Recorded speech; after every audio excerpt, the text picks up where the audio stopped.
Bonjour, je suis Dominique Herman, je suis professeure chez Courtepointe Claire, puis je veux vous parler de méthode de piquage.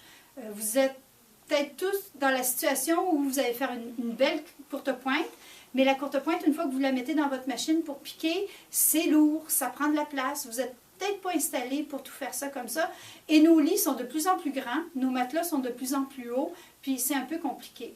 Chez Courtepointe Claire, on a 3 façons de vous aider à faire que cette étape-là va être plus agréable et que votre piquage va être plus beau par le même fait. Il y a la technique du réversible. C'est un cours qui se donne, puis dans ce cours-là, ce que vous allez faire, c'est un chemin de table. Le résultat, c'est un chemin de table. Mais dans ce chemin de table-là, qui est complètement réversible, vous avez un cours qui va porter sur le bloc réversible, comment le composer, comment s'organiser pour qu'il soit vraiment fait réversible.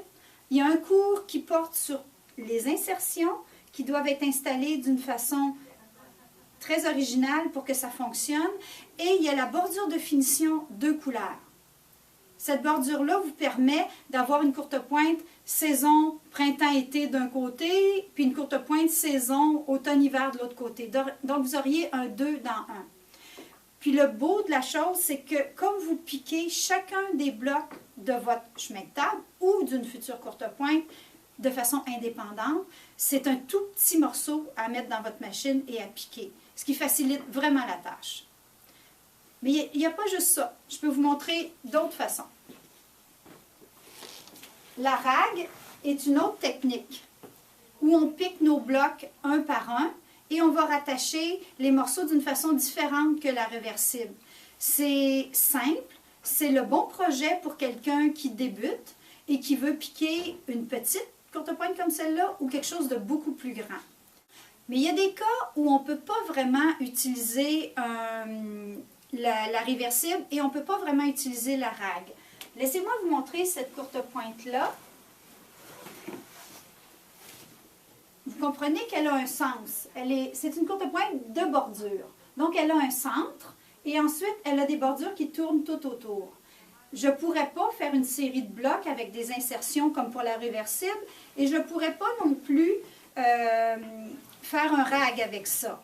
Mais si je veux la piquer de façon intensive puis qu'elle est très grande, celle-là n'est pas très grande, mais pour être très grande, il y a une autre technique qui existe. Ça s'appelle piquage par molleton sectionné.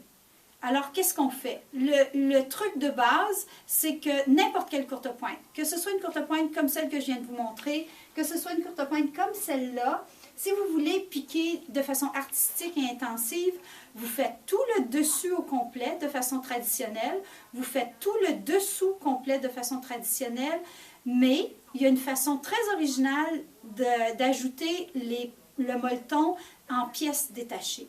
Et comme ça, quand vous rentrez votre pièce dans la machine à coudre pour la piquer, vous avez très peu de molletons au départ et vous les ajoutez au fur et à mesure et il y a juste la pièce de coton. Vous êtes intrigué?